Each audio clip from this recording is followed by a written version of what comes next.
నమస్కారం. ఘంటారావానికి స్వాగతం. ముందుగా ప్రధానాంశాలు. తెలంగాణ కాంగ్రెస్ ప్రజాప్రతినిధుల అత్యవసర భేటీ, రాజీనామాల ఉపసంహరణపై చర్చ, రేపటి జేఏసీలో నిర్ణయం.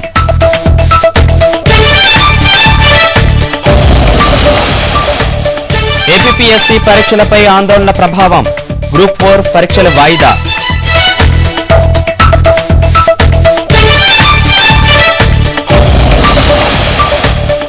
ధరల పెరుగుదలపై నిరసనకు తెలుగుదేశం పార్టీ సన్నద్ధం, రేపు ఎల్లుండి మండల కేంద్రాల్లో ఆందోళన.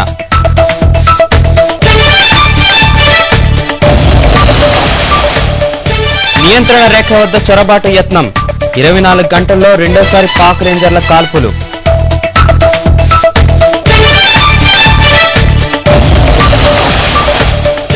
ఢాకా వన్డేలో భారత విజయ లక్ష్యం 248. సకిబుల్ కెప్టెన్ ఇన్నింగ్స్, సత్తా చాటిన బౌలర్లు.